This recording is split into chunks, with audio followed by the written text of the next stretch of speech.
Kaunti kanyo ni en lit ne familia mar japuonjre moro manyako mayangore ni nonegi e gweng' ma Nyuro manie sub county ma Kadibo, mano county ma Kisumu. James Okoth miwa ler ewi tho mar japuonjre ma ja skund sekondar ma Bunde. Ywak gi kuyo koro okwako lwasi e gweng' ma Anyuro, Kadibo sub county, bang' nek mar rawera ma nyinge oseangore kaka Wendi Achieng', ma bende en japuonjre e skund sekondar ma Bunde. Achieng' ne oromo gi tho mare e yo mapok oyangore e kinde machuok kende bang' goyo oriti ne jonyuol mage kowuok dhi nindo e od dane undamo machuok koa e odgi. Kata kamano, wach ne ochopo ni Wendi osewito ngimane. Ne wan kode e yot nyaka saa 4 otieno, odhi nindo saa 4:30.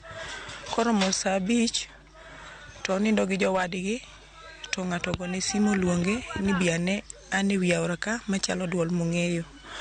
Koro kaka nodhino ok oduogo, to ne mwaduogo aromo godo konege to kete i aora.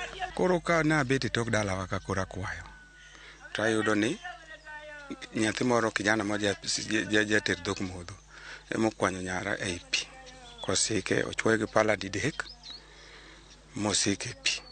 Anyuola mar Wendi ywak kalure gi lal makamano, kendo gipare kaka rawera manyocha nigi luor mokalo. Nyathini en nyocha ok ongialre, en ng'ama kioro nyalo dhi chap chap, oduogo ni sechego, oduogo ni report. Ringre Wendi Achieng' ne odogo yudi e mitaro Magembo Scheme, kama ong'ere kaka Gembo Kanal. An mana akwayo ka ini akwa dhok, koro kana kelo dhok modho ka, to koro kago dhok mondo ng'ad kama endi tarado gi body mar nyakono konindo kete pi kanyo. Koro kaka nanene no, to koro aluongo jokwath wetega mane kwayo nyaka wuon gi be ntiere kanyo. Koro kana aluongo mobiro, ema koro wuon gi ma obedo identify ni mano ne nyare. Gimotimore ni en gima wan kaka jo sirikal ok wagomb ni gima kama otimre. So up to now investigation pod dhi mbele, mang'eyo ni kadiponi ng'ato moro nitie manyo timo gima kama, to nyaka ukawne atua moromore gi sheria kuom timo gima nyo timore ni.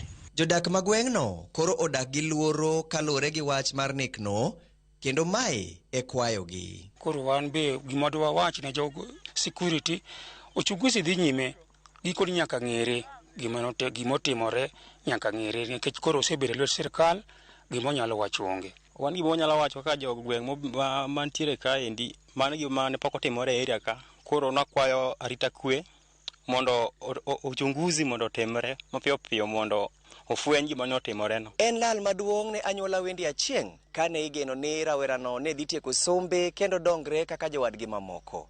Lit omakogi kendo gikwayo obila mondo oru nonro mondo oyangi gima ne nyalo kelo thone. James Okoth, Ramogi TV, Kisumu.